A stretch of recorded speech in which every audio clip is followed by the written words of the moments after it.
Welcome back, everybody, to the newest episode of the PenPodcast.com. I'm your host, Matt Harms, founder of Pen for Hire, where we offer premier ghostwriting and author coaching services. Also, the creators of the Pen Podcast, where we sit with authors, writers, writing industry professionals, subject matter experts, and all around interesting people. Today, I have the pleasure of being joined by my friend, my client, and newly published author, Tammy Cohen. How are you today, Tammy? Hey, Matt, how are you? It's such a pleasure to be here, especially with you, because we work together and you help bring text messages to my sons alive. Honor to be here.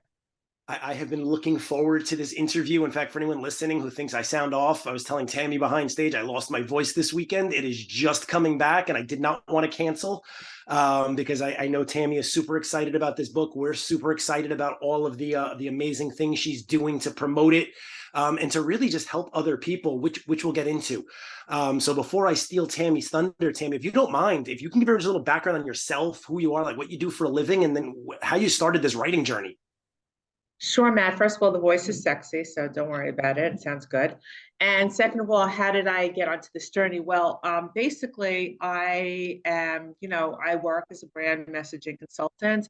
I had founded a women's business network and I started a podcast myself. And I was seeing that, from other women that it's possible. It's never too late. It's possible to do anything. And I started really changing up my mindset when the pandemic happened, although it wasn't a blessing for the pandemic was no blessing, but it gave me the opportunity to rethink and restructure how I thought and how my life was going. And everything I was learning, I was really immersed in coursework and all kinds of workshops and all kinds of really cool things and learning a lot. I wanted to share it with my sons. So I started texting them daily, and those texts basically were full of just my feelings for them, love, inspiration, quotes, what I was learning, my journey, and I just shared so much. And when I told friends or colleagues what I was doing, they were like, wow, you should put it in a book. So I did after compiling 2 years straight of messaging. And believe me, I'm still text messaging them. I went and I put it in a book called Text Messages to My Sons, Connecting Deeply in a World of Devices, because we are all on devices continuously. I love that. And we're going to come back to that. I want to try to, just because we know each other so well, I want to try to focus on some of the things I may not know. And then we're going to get into some of the things I think I know pretty well. But one thing I can say, having helped you with this project, is there was definitely a big focus on personal development. So I'm just wondering, from your point of view, like all of the books you referenced and coaches, consultants that you learned from, has that always been such an important part of your life, or did that really pick up during the pandemic? That really picked up during the pandemic. Before that, I was, working for a large company. I was consulting to them and I was traveling all the time. I didn't have really much time home to really focus on myself. The pandemic, that whole experience of being shut in and business kind of coming to a grinding halt, gave me the time to explore and look at myself more deeply, look at some of the limiting beliefs I held, because I wasn't very happy for many years and I just didn't really slow down. I was raising kids. I didn't really slow down to get into myself. So personal development has played a huge part in my life. If you would have told me 3 years ago that I was going to expand my business, find a women's business network that's now global, start a podcast and write a book, I would have told you you were crazy because I wouldn't have seen it. But now I see it and I realize, anybody can do any of it. It's just where your head's at and what you want to do. I love it. Where did you find, and you might have even answered that question, just kind of giving your background, but where did you find the balance, right? Being a mom, starting this networking group, the Women Beyond the Table, working on the book project with us, now promoting the book. Like, I know it's very easy to have kind of like, I call it squirrel or rabbit syndrome. Like you're just going to chase the next best thing. And sometimes having extra time isn't always the best way to help find that balance. Well, I guess it's a bit of like time management skills. I mean, I'm kind of OCD when it comes to tasks. I have to get things done. Like if there's a task to do, I want to do it. It's not always moving the needle forward. So I try to separate from busy work from actually what are my goals, and being purposeful about them. But when it comes to like text messaging, I mean, and it came to writing, my whole thing is you have to be consistent. You have to commit to doing it. So with the text messages, for me, it was 5 days a week. And I would wanted my goal was to do it in the morning, but if I didn't get it done in the morning, I made sure I got it done in the afternoon, because I kind of broke it down to how many hours are in a day, how many hours are in a week, how many you're sleeping, and how long does it take to file a text or a message or to write something. If you can allot that 10 minutes, 15 minutes out of all that time that's there, you can do it. You can be consistent. And anybody who wants to be a writer, I mean, my advice is you have to devote the time to write it. You have to put the time into doing it, or it's not going to happen. Even if you manifest the hell out of it, it's not going to happen. So text messages to my sons, my book is really, after 2 years of texting them 5 days a week, I had a lot of material. I remember when I came to you, I was like, I have a lot of material already written. I need help, but I like there's a lot of text already there.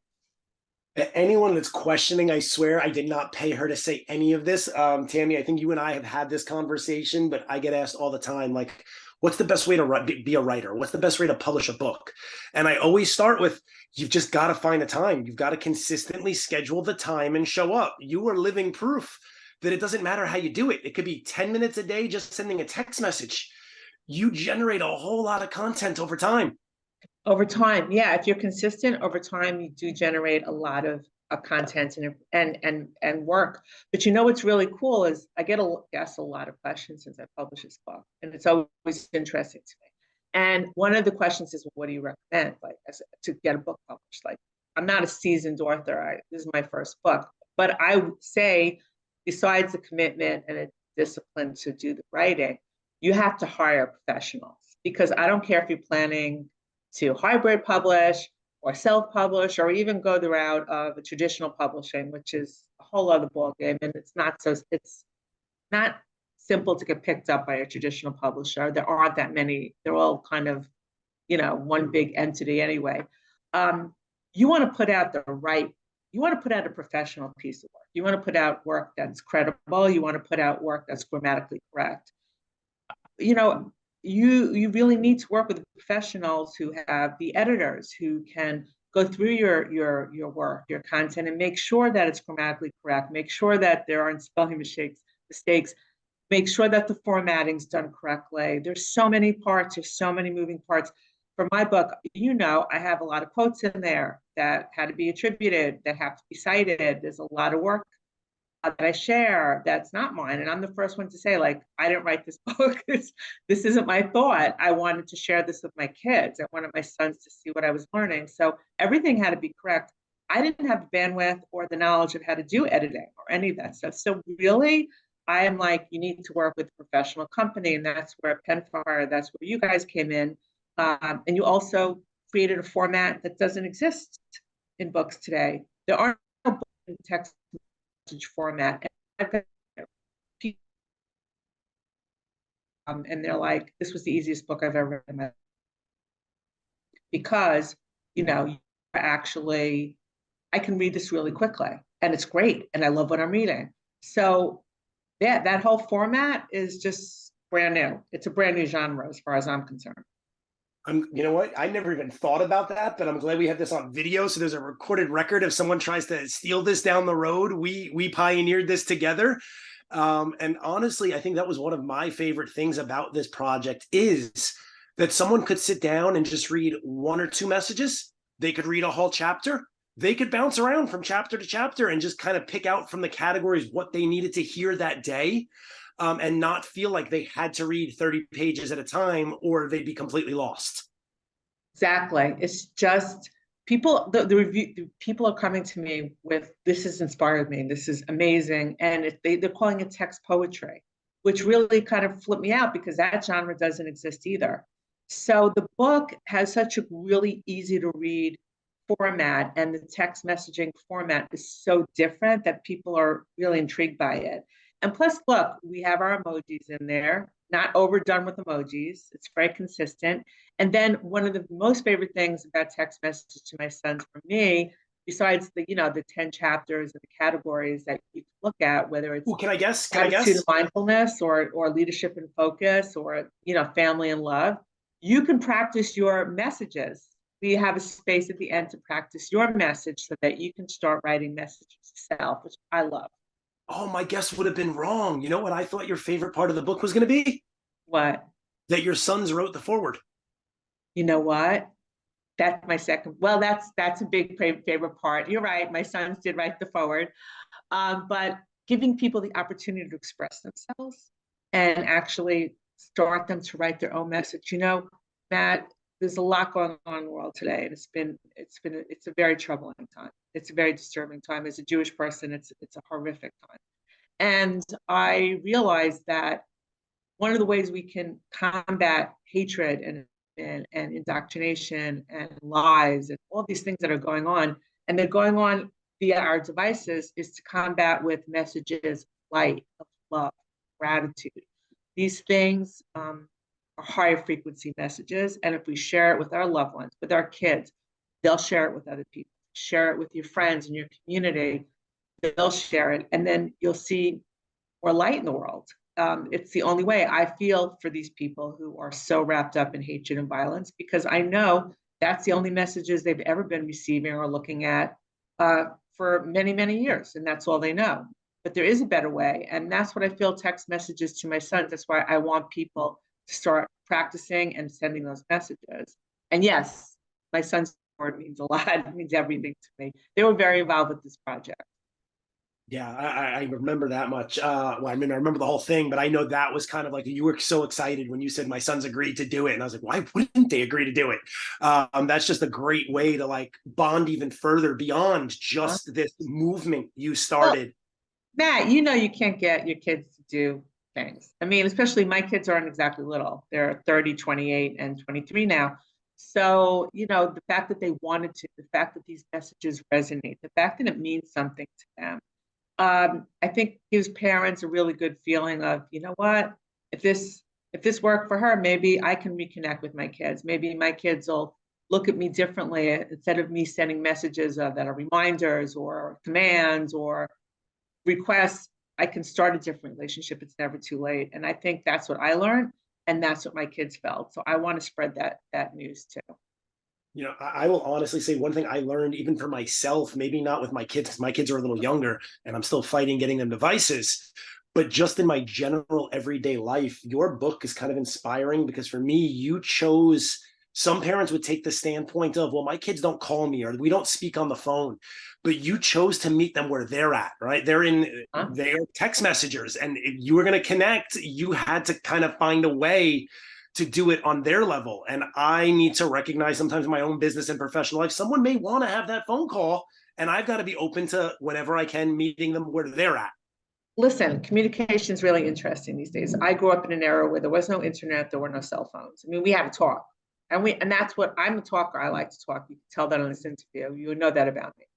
But today's, it's just not that way. I mean, you go to a restaurant, you see people sitting at a table and they're on their phone. They're sitting right across from somebody, they're not talking to them.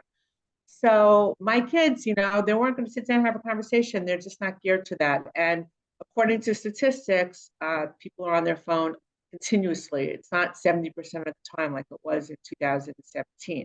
It's completely changed since the pandemic. So we have to reach out and use what we have. Like I said, devices are neither good nor evil. They're a device, they're a thing.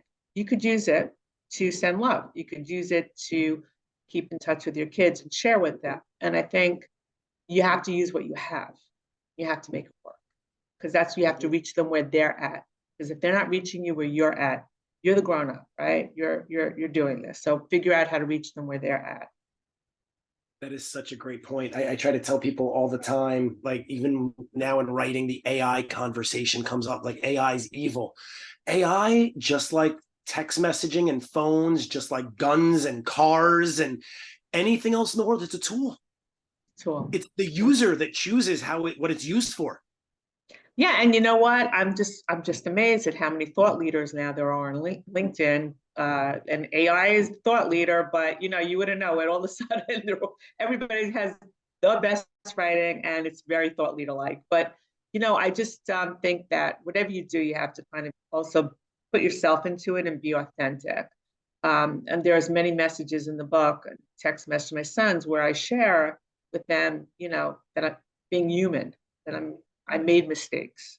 I've made mistakes with them. I've yelled, or I've treated them certain ways, or said things that I wasn't in my right mind. I had my own issues going on, and it was never their fault. It was never about them. And being open and being yourself, because everybody can spot when somebody's really not being themselves, or when there's something lacking, that there are pieces in it.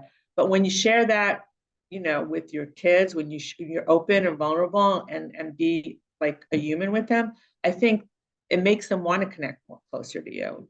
It uh, makes them want to do that because they're seeing you and they realize you're human. And maybe you can start to smooth those over some things, because you know what, our kids, we know from our origin stories, we know growing up, you're formed. Those images come in, those beliefs are formed. Those words come in at you when you're little, and those beliefs are formed and they stay with you your whole life. It's never too late to rewire that, for your kids or for yourself. That is such a great point. And most of us, we're so busy, as you mentioned earlier, as adults, that we don't even think about the impact what was said to us. We don't remember the words when we were kids. We don't remember maybe even the specific moments, but it did form something. And now we are subconsciously, unconsciously doing the same with our kids. And when you realize that's happening, you've taken the first step to trying to correct it. Yeah. And they know it. Like, kids can spot bullshit, or I'm sorry for cursing, well, they can spot it. Like, they're really gifted like that. So I just feel like it's never messages out there to your kids, your friends, your community, whoever you want to put it out to. One of my favorite things I have to say about this book is, probably of all the clients that I have worked with, whether they already had a book idea in mind or they came to us to figure out what to write about, they always had, I don't call it an ulterior motive, but they had a very specific reason for why they were writing the book. You didn't even realize you had, you didn't send these messages because you were going to make a book. You made the book because you had all these messages. Yeah, because people around me were like, you should put it in a book. And I was just like, okay, like, it was the furthest thing from my mind. I had no motive to write a book. And if I hadn't met you guys, I can tell you I probably still wouldn't have written a book, because it's a task. I mean, we spent about 8 months. Wasn't all the time working on putting the book together, but there's just a lot of things you need to be aware of, to put out a good piece of material, put out good work. And once I committed, saying, okay, I'm going to do this, I wanted to put out good work. Now, I have a couple of friends who started doing it with their kids when they heard what I was doing. And they said to me, it works. Like, I feel the conversations change with my child. I feel like there's a different relationship brewing. So once I heard that too, I said, wow, there's something here. I'm not saying every kid's going to be open to it. However, it doesn't matter. Like, if a kid says, I don't want you sending me these messages, you could still send them, I love you, every day. And you know what? I can promise you, and I've said this to people, what's going to happen is one day they're going to look back and they're going to say the most important thing, and they have memories of you, is that message every day that you love them. Even if they don't want to hear it, even if they don't answer you, it's there. And you know what? When people know that they're loved, when they're looked at in that light, that they're so worthy, that their parent really feels that way, they're bulletproof the whole day from anything that can go wrong. You're bulletproof. And I think what's really important to add on to that is, if you are a parent out there thinking this is a silver bullet for fixing your relationship with your kids, it's not. They're going to see right through it. You have to genuinely adopt the fact that you want to improve communication, that you want to get better, not that you're just trying to say, well, I'm trying. No, listen, for me, it's consistency, right? We were speaking about that, writing consistently. Like, this is 5 days a week. I committed 5 days a week. Once in a blue moon, I might not make it 5 days a week, but you have to keep sending the message. You have to keep going at it, because here and there, it's like anything else. Listen, I can tell you, my husband's always like amazed. He goes, do you tell everybody you love them? Like, I'm always like, but it's not real. Like, it's just something you say. But when I craft these messages, they know my heart's in it. It's not by rote or anything like that. You can tell the difference. difference, between And just as you sending love you emojis and you're writing something from the heart to them. You're writing something of substance. There is a difference. And as you talk about that consistency again, I actually just want to give you kudos because I didn't realize it until now.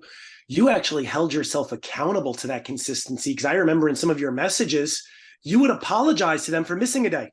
So you didn't just Yeah. glance over it. You acknowledged that, hey, I should have sent something yesterday, but I didn't. Sorry. Yeah, I know. Yeah, because right, like if they, especially like they get into the habit, they might not say it. They get into the habit of, "Where's the message? Where's my Right. Did I do message? something wrong? Is Where's mom my okay? yeah? Like, is everything all right?" And they might not. One of the funniest things is we get together. We have Friday night Shabbat dinner, and the kids will be like, the message was really good. They're very long because kids side. Everybody teased me like you send long messages because I'm writing. I'm writing them something important. I'm sharing something, but they're always like, but it was really well written and it was a good message. So they always send back either emojis or I love you or great message. They answer. That's the point. They answer because in the past they wouldn't answer or they would just send me like some kind of like acronym that I had no idea what it meant. But you know what? They never sent me "I love you." They never sent me heart like a love emoji. They never said "great message." It was kind of like, IDK, I don't know, or NA, nah, or yeah. Why? Like that's not a communication. That's not sending love. So I realized, I had to change the tone of my messages. And that's what I try to do in text messages to my sons is show people just with tone and with different kind of way, you can really make a difference. And they're on their phones. So why not reach them in their language with love? Absolutely. And I want to jump back to something you said earlier because I realized I wrote it down and then we wound up down another avenue. But you mentioned tying in with that never planned on writing a book thing. Tell me a little bit how it felt because I know a lot of first time authors really struggle with imposter syndrome, right? And I think you did a little like, is anyone going to want to read this? Is there any point of me putting this out there? So, what did it feel like for you, for someone who did not plan on writing this book? You gave into the pressure and then you started getting the feedback you got. Like, what was that journey like? That's such a good question, Matt. Oh my gosh. I remember when we celebrated. Another thing about hiring, Pen for Hire and hiring professionals is they help you get the book up on Amazon because that's a whole other thing. It's leads and this and that, and all these rules. But it's a great marketplace. Give me a shout out to Amazon. It was I was like kind of holding my breath and like, we had to fix that. Then we also had the whole cover and the back cover designs, and I learned a lot about that process too. So I was so in the weeds, and going through every step and just saying, oh, let this work, let this come up, let this happen, that I didn't even get a chance to get excited. Once it published, I was very excited. And once I started sharing it and people started buying it, I was like, this is happening. And now I'm getting more into the marketing and promoting side. But it was so thrilling when people started sending me pictures of them. They would take a picture, they take their text messages to my son to take a picture, send it to me. They'd show me the order on Amazon. And then when people started, and I was just so proud. And then they started reading it and being like, wow, this is amazing. I didn't even know you could write. And I was just like, yeah, I know. I didn't know I could do it either. It's one of those. So it's been really exciting to have people tell me how much they adore and love the book, how inspiring it is to them. It's amazing for my husband. English is his fourth language. I mean, he reads all books in Hebrew. He reads novels and everything that are translated to Hebrew because it's much easier, and or in French. And he's like, I read the book. It was amazing. I can't believe it's so great. I'm like, you read my book? I was like completely blown away. Um, and then people coming up to me and saying, "Oh, you should go here, you should go there, you should try this." I had a book launch, and I spent the whole evening signing books, which was really exciting, writing people messages in their books. And in my restaurant, I have a restaurant on the Upper East Side of New York. You have like this the tabletop on top of the bar is like the flyers, and people are like, I want to buy that book. I want to see some positivity. So I'm this is really exciting. People are reacting well to it. I haven't had one comment that hasn't been really positive. So that makes me very happy and I love excited. it. And you probably said this before, but I just want to clarify for everyone because I know you didn't, money was not your objective from publishing this book. You weren't looking to sell 1 million copies. You weren't looking to land a giant client. So, with that said, what is if you could have anyone who reads this book walk away with one thing from it, what would that one thing be that would just make you beyond happy? Okay, I have to correct you. My goal is to sell more than 1 million books, a couple of million, and I do It want them wasn't when to you buy it. started, but so you've evolved. Yeah, that wasn't where I started from. But I was so worried about just making the book happen. Like I didn't know the process. I didn't know anything. I just was like, just trying to like one step at a time, not thinking I really wasn't thinking long term. But now that I'm here, yeah, I wanted to get out there because I think more people need to have this kind of light and positivity and these high frequency messages, energy messages. So that is what I want people to get away from, take away from this is it is never too late to connect. People are depressed for two reasons these days. It's mostly lack of connection and lack of purpose. Okay. So, okay, you want to connect, you want to get deeper with people, find the purpose and send those messages. That's what will happen, and people will respond, and they will respond warmly. I live in Manhattan. Okay. When I walk down the street smiling, everybody smiles back. If I don't smile, nobody's smiling at me. Did you ever notice that? People want to, you give warmth out, people will respond with warmth. And they might, and even if they don't do it the first time, by the second or third time, they will. They will respond. It's just, you have to take the initiative. And I think text message to my sons, starting with something as simple as a text, and we do it all day long. We're texting all day long. Something positive, anybody can do. That's takeaway. I You don't have to love be that. extremely educated. You don't have to be anything. You just have to send something from your heart, something wonderful, something nice, something good. With no intention of getting anything back in return. No, no intention. Listen, they might not answer, but they will answer at some point. And you know what? Out of nowhere, one day they'll say to you, I love getting those messages, or that means a lot to me, or thank you, or something. I can tell you that when when your kids, especially if you do it with your kids, they might not say anything to you because kids don't communicate the way an adult always would communicate, but it will mean a lot to them, and they'll remember that about you. When because you have your memories, they'll remember that their mother or their father did this for them, that their mother, remember the messages in the lunchbox. It's the same thing. You remember those things. So I'm just going to say, I think you give adults too much credit because if all adults were as good at communicating as you just mentioned, we wouldn't have nearly as many problems in the world as we do. Yeah, but it's never too late. It's never too late. You can like do a 360. Listen, like I said, I I think it's never too late to do anything. You just have to take the step forward. But a lot of people that their eyes are opening up. You need to wake up a little bit. You need to kind of open your mind to it. But once you do, you can pretty much do anything. I think God created us all as limitless creators. We just have to know we are. It comes from within. Like there's no such a thing. And I know that's why I want this book out. I want text message my sons to go out because I want people to see it's not hard. It's really not hard to do this. You don't need a PhD to send a good text out. Okay? It's not hard. No pun intended, but taking a page out of your book and sharing things that you've learned. I kid you not, Tammy. This podcast is coming right after like my walk after lunch, and I always listen to an audiobook. Don't ask me how this even wound up in my library. Like it popped up one day and I was like, you know what? I'll give it a shot. It's Arnold Schwarzenegger's book, Be Useful. And I literally, as I turned it off to get on this podcast, he was talking about limitless, how we are all limitless. And it took how many, oh my goodness, for like 32 people over the 9 years before Edmund Hillary scaled Everest, died trying. Twice as many people in the 3 years after, and don't quote me on these figures because like once I stop listening to something, I kind of don't get into what I'm doing. But as soon as he conquered Everest, all of a sudden, like within 4 months, 4 Swiss climbers did it, and then more, because it only takes that one person to show you that it's not impossible. Right. And we are built, we are really amazing. Everything is within us. We just, for some reason, people like look to the external.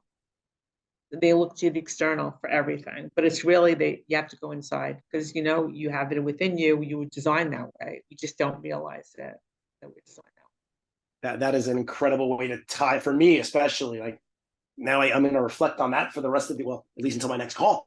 But with all that said, I really appreciate you being here and sharing just a little bit more of this experience with me. Definitely giving the Pen Podcast audience some insight into why you did this, how you did it. I mean, you shared so many lessons with us. I'm not even going to try to recap it. We'll do it in the show notes. But where can people, obviously we mentioned Amazon, but outside of just buying the book on Amazon, how can people follow you on social media, find out more about any events you're doing? Yeah, sure. Why don't my website is probably the best way to see what I'm doing and the events and all kinds of things that are going on. It's www.t as in Tom, C as in cat, TC, Tammy Cohen, brand, brand consulting.com. I am a brand messaging consultant. So that's what I do in my career.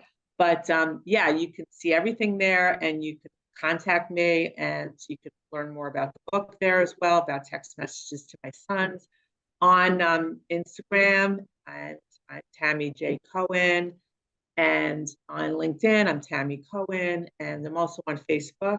But text messages to my sons also has its own link, its own Instagram and Facebook accounts. So you can always DM text messages to my sons, or you can DM Tammy J Cohen or Tammy Cohen on LinkedIn. So that's the best way to go about reaching me. Fantastic. Thank you so much. So just to quickly recap for everyone listening at home, you've just spent this time with Matt Harms of the Pen Podcast and Tammy Cohen, author of Text Messages to My Sons. Please head over to social media, follow her, get the book if you're looking either to communicate with children, loved ones, anyone, or you just want some positivity in your life, some different ways of expressing yourself. Pick up the book. It really is an easy read. You don't need to read it cover to cover. You can read a message a day for, I don't know, probably the next half a year and walk away with some positivity to start your day. If you have any questions about the book or getting in touch with Tammy, you can always reach out to us at the show, drop a message in the show notes, email me directly, matt@penforhirenyc.com. We always appreciate when you support our guests, and we'll catch you all on the next episode. Tammy, thank you again so much for being here. Matt, it was an honor and a pleasure to be with you, and thank you for this conversation and for having me on. And working with you was great. Thank you.